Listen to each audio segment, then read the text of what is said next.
There we go. Is that good? Can you see us?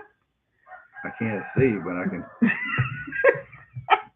Mm, Oh, that's good that nobody's here yet. mm. Um, yeah, that's good. So we're getting our lights adjusted, y'all. We always do this the first minute. So if you got something to do, go get you a cup of coffee. We got time. No one's here anyways, which is fine. That gives us our morning adjustment time. But anyhow, good morning when you do push that play button, and welcome to the Tim and Amber in the Morning Show. Do you want to do our proper introduction? No. Do it. Do it.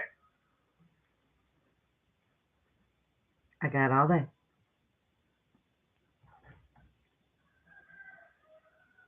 Hi, I'm. We can't edit this, Joker. I'm Tim, I'm Amber. and we're the Bradshaw. And go ahead and do the rest. Seriously, I can't edit this. Yeah, we moved from the city. What 5 years ago? No, not yet. 4 years ago? Mhm. 4 and 3/4 years ago to the Smoky Mountains of East Tennessee, where we live here with our daughter Lyndon and our son Gavin and our daughter-in-law Ashlyn and Your our mother-in-law, mother-in-law Pam. and we live off grid in the And we mountains. live off grid. Yes. Okay, you're fired. You did. Who do you think these people have all morning to have coffee with us? So good morning. I'm sorry, y'all. I'm not. I'm asking somebody who's not qualified to do a job to do it. People want to hear you speak, baby, I because haven't you're had enough coffee yet. adorable. Uh, so we have to have this light on because it's nothing but fog outside, and we probably need to check our solar batteries um before we go to church this morning. So good morning. If you're joining us for the very first time, I apologize. It's not a. It is always like this. I was gonna say it's not always like this.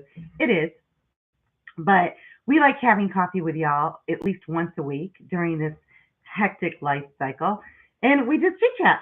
So if that's what you want to do, and you want to have coffee with somebody, go get you a cup or hot tea or whatever your beverage of choice is. I'm scooching this closer because you're hard to hear.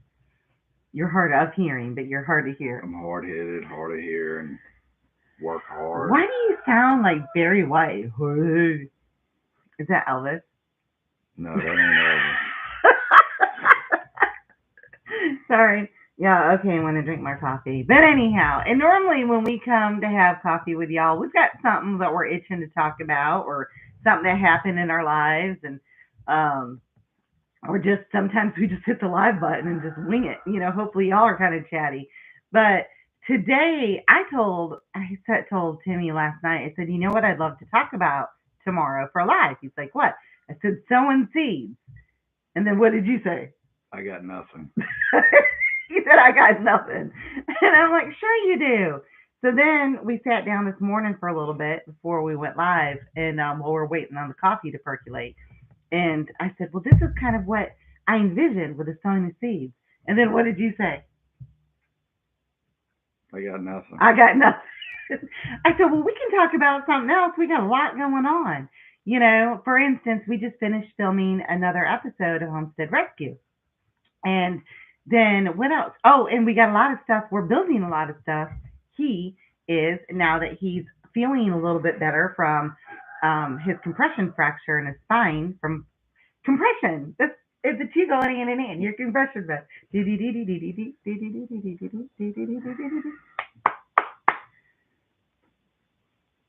But he said no, sowing seeds was fine. So that's what we're going to talk about, which I think is appropriate right now because if you're like us, you're feeling that gardening clock ticking. Um. Oh, hey, Dad. Good morning. Love you guys. Hey, Joyce. You're feeling that garden clock ticking. It's like that clock is going. I need to get my seeds started. I need to get my seeds in the ground. I'm going to be late. You feel that gardeners feel that constant rush. Not only that, but ironically, the time that we should be really busy sowing seeds and getting our gardens in, it happens to be kidding season on the farm. So in that kind of and fall happens that same way. Harvest season, is also like a fall kidding season, and it's not nature's not always nature has a funny sense of humor. I should say God has a funny sense of humor when it comes to that. I got nothing. Anyway, we don't have any excuse now because we have a greenhouse. And we have grow lights and heat maps and all that. Everything that you need to get plants started. Mm-hmm. So we need to get on the ball here. We do need to get on the ball here because I'm always late, and I feel this is really weird weather that we're having. It's February, and it's been 85, 87 degrees. It's 60 degrees right now. It's 60 degrees right now. It's wet. And, which gives people this false sense, though, because, we've even got dogwood trees blooming, y'all. I mean, all the trees are blooming. And I've heard from locals, they're like, this is the same kind of stuff that happened during that storm of 93, where everybody had that false sense of this is it. We're having early summer, early spring. It's going to be hot, hot, hot. And then, bam, Mother Nature dropped like 2 foot of snow on them. I don't think this is, Tennessee must be used to this kind of weather because, the plants and trees and everything, they all always recover. Now, the small tender, starters and stuff like that. It'll hurt our crops. Yeah, and it'll kill them. But, when you got a greenhouse, Are you trying to rub it in or are you trying to give me hints? I can't figure it out what it is. Anyway. we need to get started, and we've got the garden cleaned up, the greenhouse. Yeah, Mom's been working on that with Lyndon. So we want to grow a lot of food, and we want to be able to access it, a little better this year. We had a lot in the big garden last year, and let me tell you something. When you open that gate and walk in there, it was like walking into a jungle. Welcome to the jungle. Yeah. But I mean, there was food everywhere, and we, ate off of it all summer. And one of the great things about that, so Gavin, for my birthday, Mother's Day, they're always right there together. I asked, they're like, what do you want for your birthday, Mother's Day? Good morning, extremely weird. Hey, Sherry, how are you, sweetie? Hey, Steve, how are you? It's 49 down here in the holler, and I think it's probably, wow, that's a like 11-degree difference. Are you sure it's 60 degrees? Because I did start a fire this morning. Unless they've gone back and changed the numbers, I don't know, man. I know Mother Nature's on crack around here. It's crazy, but so anyways, she is. It's like boop, boop, boop, boop. Yeah. And anyways, don't even get me started on the weather situation. But we planted to go. So for Gavin back then, last year, this time he was working. No, not right now. We still had the coffee shop. Well, for my birthday, he was working at the farmer's co-op, and he brought me home for my birthday all of these starts that they were throwing out. And they were like flats of peppers and pumpkin, and there were some tomatoes, a lot of peppers, and Steve, 12 degrees and 10 inches, 18 inches of snow. Good gravy, you can have that, Steve. I mean, I don't want summer and I don't want spring yet. I like the seasons. I'm one of those people that like being in the moment. I don't want to rush the season, but I don't, no, thank you. That's too cold. But anyhow, so Gavin and I got it. He helped me plant my garden for my birthday, Mother's Day. And it was beautiful. And then I had knee surgery. And I didn't go out there and touch it all summer long, not once. And maybe somebody went out there and picked something, but we never watered it. I never weeded it. And we had the best harvest we've ever had. Yeah. Oh my gosh. We were overflowing with pumpkins and squash and little tomatoes and peppers. Oh my, peppers and peppers and peppers. It was amazing. Now, there are some things that didn't take off. Sherry, I think there was a couple things I got from you that I was praying that would take off that didn't. And for the life of me right now, I can't even remember what I brought home that day. For whatever reason, comfrey is coming out in my mind, but it didn't take off. And my sweet potatoes didn't take off, but they were just in the wrong place. But everything else was amazing. And I said, well, that's the key to gardening. Set it and forget it. Plant your seeds and leaves. I know we had a good bit of okra, but Oh, a lot of it because the garden was so thick, well, I couldn't get to it. you couldn't get to it and you couldn't find it because you know. You couldn't find our garden. And I mean, some of them were And like they weren't weeds. probably 8 to 10 inches long, and it's like, well, we'll just have to use the seeds from that. And that's you what know. we did. We had bags. We had like 3 Ziploc baggies full of seeds because we let our okra get too big. So I'm praying that this year we're ahead of the schedule. Can you just get me a touch of coffee? I got my cream to sugar ratio off. And y'all, I don't make Timmy wait on me. He's just closer to the fire in the coffee pot. But anyhow, thinking of sowing seeds. So Mom came over last night. It's so funny to say she came over. We all live on the same property, but we're so far away. We're more like all part of a neighborhood, that type of thing, than the same land, which is nice because it gives us each our privacy that we desperately need. What'd you do with your coffee cup? No, What? drink it. This is called coffee conversation. Well, I'll just think about it when I'm talking about it. But anyways, and it's something when you talk about gardening, you get excited. And I wonder why. Sometimes I sit there and I analyze things when I'm laying in bed at night, and I'm like, well, and I think because gardening gives some people something to look forward to. It gives them hope, and you correlate all of that to our faith. The seed, planting seeds, seeds of hope. The Bible talks about all you need is the faith of a mustard seed, and it goes. And then in Genesis, the very first chapter, he said he gives us every seed and herb of the earth. He gives it all to us. He provides for us. But and I could see and hear the excitement in my mom's voice talking about growing something and gardening.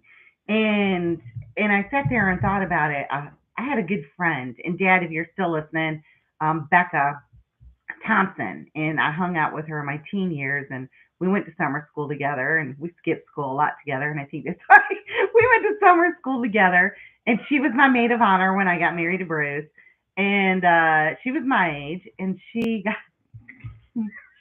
love you, baby. I'm not Bruce. No, and she got cancer.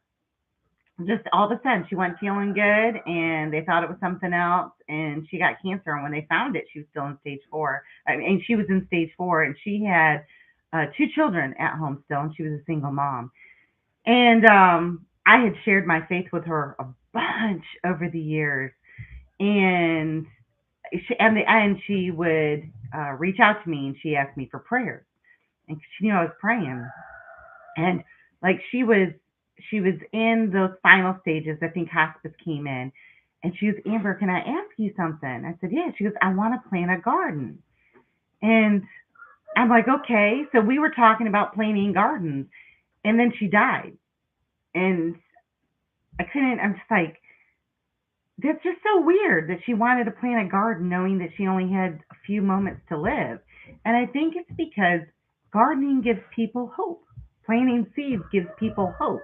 And I thought about that, and I was just like, what a blessing that was to be a part of her life in that way all those years later, because she passed away right. Oh, it was the year before we moved here, so what hasn't been that long? Because I remember we were at Disney when I got the news. And anyways, and I just like, well, that is such a blessing to be a part of her life and that hope portion of it. And that's what gardening does. Planting seeds does for people. Anybody that plants a seed has hope. Otherwise, why would they do it? They have hope that something's going to grow. Yeah. So let's get to the faith part of that. Mm. It's amazing, and I talk about this, and I'm doing a course right now for a company that I work for, and it's gardening. And I'm on the gardening course part of it. It's a homesteading course, but I'm in the gardening portion. I've been talking a lot about seeds. So seeds and gardening and growing have been on my mind all week long. And but anyways, one of the portions, I'm holding up that seed, and I said, everything that plant needs is in the seed. It's there. God designed it and intended it. And when we were passing out, me and Mom were passing out those seeds yesterday. Now the okra seeds are a little bit better, but oh my gosh, I was getting the little itty bitty basil seeds. Those are like smaller than a poppy seed, and some carrot seeds and all that, and they're tiny.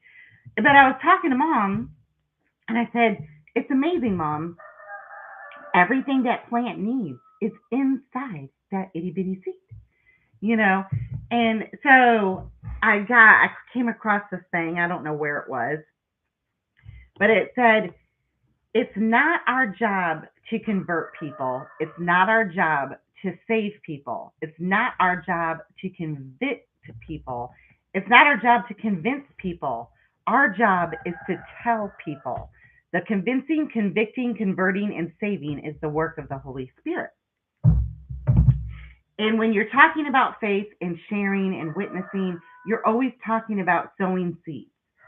So God won't call you probably to reach out and share somebody about Jesus and be there for the whole process. He's not going to typically call you to have you plant the seed and then sow the seed and then water the seed and then watch it grow and harvest the seed. He's not going to probably call you to do that. You just need to plant the seed and then let God do the rest. And even if you don't feel like you'll ever see them again or they'll ever be in your life again, or you're at a truck stop somewhere in the middle of a vacation and you talk to your waitress, or oh, I'm never going to see her again. Plant the seed. Let God take care of the water and the sowing and the reaping and all that other stuff, because everything they need to come to the Lord and grow their faith is all in that seed that you plant. Amen. That's all I got. Oh, we can talk about other stuff. But yeah, I was thinking about that.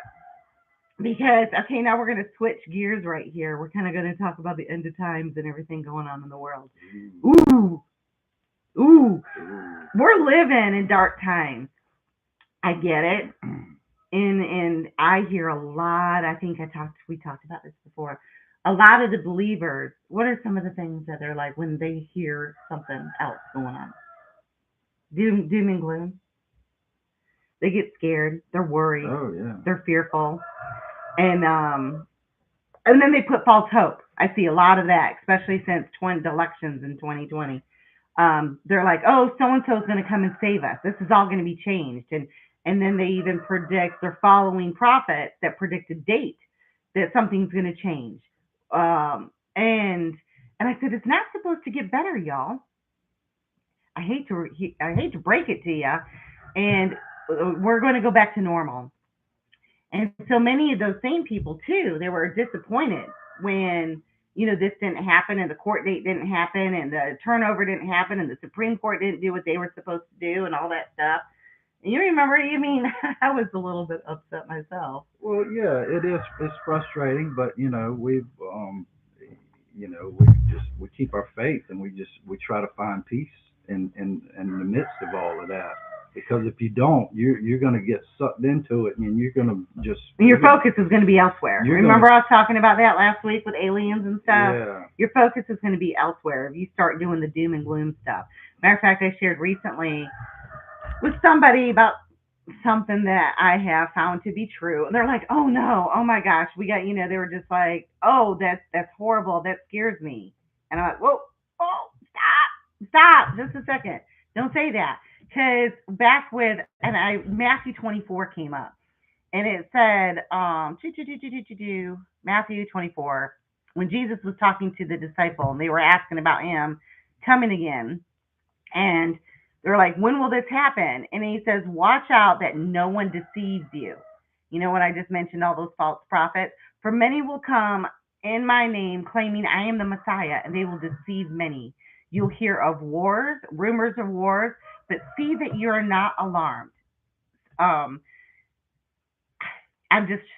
switched my version of this before, and I'm sorry. I was in the King James version, and now I'm in the new international version. But it said, do not be afraid.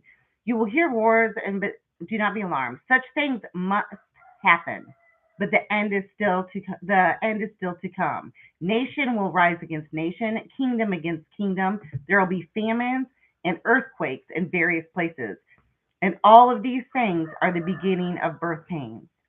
And then it goes on. You'll be handed over and prosecuted and put to death, and you will be hated by all nations because of me. And many will turn away from the faith and will betray and hate each other. And talks about false prophets again and appear to deceive people because of the wickedness and just the things that are supposed to happen are happening, folks. That's how I feel. And they're supposed to happen because Jesus said all of these things must happen. He knows the beginning and the end. So we can't be living in fear. Matter of fact, I talk about this, and I'll talk about this till I'm blue. 365 times the Bible says, fear not, do not be afraid. One for every day of the year. Don't be afraid. Instead, what we should do as Christians, as believers, is plant seeds of hope and faith and not fear. Does that mean that we don't inform people when we know something corrupt is happening, like the poisoning of our food and our water and our animals and the air? It's not a rhetorical question. I'm asking you. Oh. If we're not to spread fear and not to live in fear, does that mean we shouldn't try to educate others about what we know about the poisoning? It's our job to educate others, and anything that we know that we can pass on that helps someone else. That's what we should do. You just said something really good. You said to help someone else. That is a really good point. So when we're spreading this information, sharing the truth that we know, because you ain't going to find it on the news, you ain't going to find it on social media. When you share it, are you sharing it to help them, or are you sharing it to put them in fear?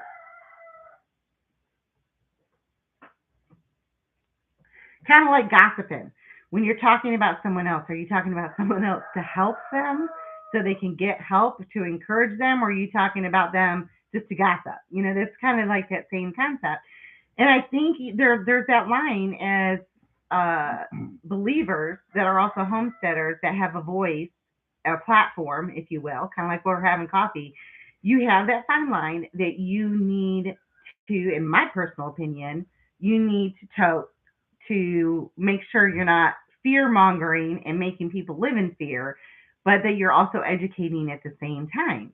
So, for instance, last week, oh shoot, I forgot to do the research. I did, but I don't have it with me. So I'll make a note of that. Please remind me.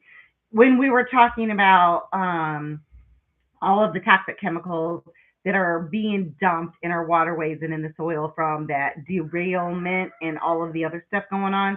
And then I was sharing a link from that scientist that how sprouts were helping reverse the effects of those toxic chemicals. That's a prime example. So the first part was we talked about why they're doing this,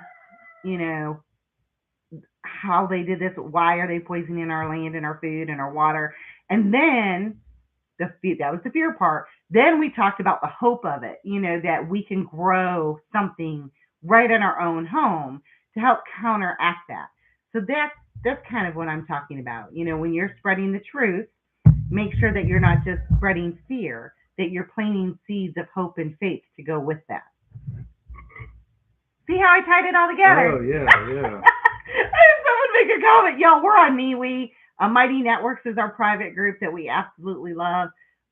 We're still on Facebook, unfortunately, and then here, our YouTube. Well, anyway, someone in the MeWe, they didn't watch our video last week, but they're like, oh, as a longtime sci-fi lover, I'm curious how you tied in aliens and all that into your conversation.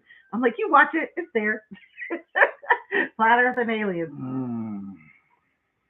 Speaking of which, I'm happy to announce we haven't had any unusual, unexplained light storms or circular movement in the sky, nor have I heard about any balloons this week. So we must have moved on to the next thing.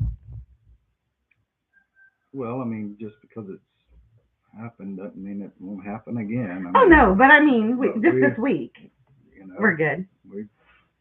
pretty much expect the, Unexpected. well, Anything that takes our eyes off of God. that's right. There we go.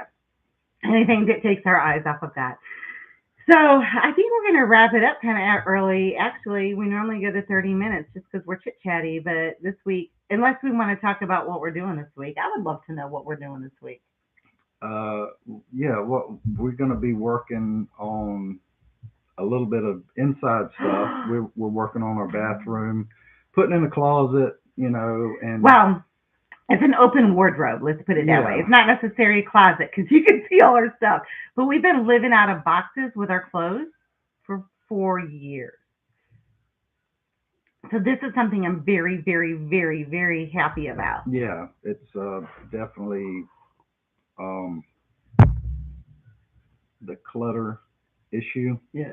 Oh, speaking of, it We're was trying to solve that. we are trying to solve that, and that's what I mean. We said part of in our healthy living groups and some of our other groups. I was doing a declutter challenge. Clutter gives me stress. I think we talked about that specifically one day in here. Clutter gives me lots of stress and anxiety, so therefore it's not a good thing for me. You might like it. You might like boxes packed up to the ceiling as long as you know whatever you need is in there someday. That's fine. That's not me. And I don't feel everyone's like, I got a lot of criticism over that about wanting to declutter. I'm living up to other people's expectations and wasting my precious time, fitting a certain stereotype. And I'm like, kiss my grits. I ain't doing it for you. I'm doing it for me. If you don't like it, then so be it. But didn't offend me any that they didn't like cleanliness. I just won't Well, visit their house. yeah, I'd like to chime in on that because I think that there, when you don't have a choice at first, when you're trying to move and Build. you've got stuff packed away and stacked, and you're doing the best you can at the moment because Oh yeah. it's a lot of work. Packing and unpacking and finding a place for everything, and Especially if you then don't have a closet. as time goes by, you start looking around and going, man, what am I going to do? It's just, it's overwhelming. I have nowhere to put this. And You can't find nothing. yeah. It collects dust, and they have that rule that if you haven't used it in 2 years, get rid of it. So That's why I use him all the time. I want to keep him around. thank you, God. No, we can get off on another subject. We don't have to say goodbye already. Good gravy. No, and then when Timmy finished it, not finished, close to though, your roof on the shop. That was a biggie. Oh yeah. Man, I am so tired of the, Living off of the 12 pitch, 30-foot high roof. man, dude. I need to take some pictures of that, y'all. His shop is amazing. And the one good thing about the roof itself was very inexpensive. It was very dangerous for him to do. Why he decided that pitch is beyond me. Because he said he'd never do it again, and there he was doing it again. It's massive. It looks bigger than our own home. His little man cave out there. We got to come up with a new name for it. He hates the word man cave. But yeah, so you got that done. You just need the ridge cap done. Yeah, I got to put a ridge cap on it and let the rain fall, man. And then he's doing our wardrobe and hopefully sheetrock and stuff. Y'all, I mean, we had visitors this week, and it's so funny. Everything around our house is a conversation of what we still need to do. Everything. There's not one part of it that we could walk up to and go, "Oh, this is finished." There you go.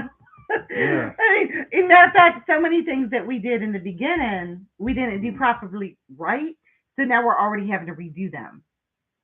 Like, our deck outside. It's a small little deck by the bathhouse, and it's like falling apart. You got to be careful, So we already have to redo that, and it's not even been 4 years. It's only been not even 3 years. It'll be 3 years this, something like that. 3 years. Yeah. But anyhow, and that brings me back. I keep thinking about the clutter thing. Sitting here, everything is a conversation, and I'm looking. I was saying our walls. I said, "See those walls? We don't have insulation yet," and they're just kind of looking at me like, "Timmy's one man, and there's a lot to do. Now he's caring for 3 households, so yeah, there's not enough of him to spread around." I'm working on it. He's working on it. But anyhow, we got to get going. We got to go take care of the animals, and we got church this morning. So y'all have a blessed day. Oh, and we're going to get seeds started this week. Yep, we're sowing seeds. Hopefully, all the kinds of seeds. Yeah, we're going to grow some Brussels sprouts and okra and tomatoes and cucumbers and some new varieties, hopefully, as well. Something good. We grew cherry tomatoes, grape tomatoes. Tiny Tim tomatoes. Yeah, I don't think we're going to do that this year. I want big tomatoes. Well, yeah, they were free from Gavin's. That's what we planted. But let me tell you, those Tiny Tims, we planted them on the south side of our house. They were the most prolific tomato I have ever grown. Thousands of itty bitty tomatoes. Itty bitty. Yeah, they tasted like grapes. They were like sweet. Grape candy. Yeah. Oh, they were delicious. So no, we're planting them again. Yeah. Just we'll get you your big ones too. Yeah, we want some big tomatoes this year. All right, mister. All right, you guys have a blessed day. Starting season. Wait, Steve. Oh, Steve, yeah, because you're in a whole different zone. You're in the cold. Y'all got 18 inches of snow. He's in the frozen zone. He's in the frozen zone. And I've talked to other people. They can't even plant anything until July. Their growing season's very short. And I'm sorry for those. We have room in Tennessee if you want to come. But anyhow, all right, y'all have a blessed day. Thanks for putting up with us. Bye now.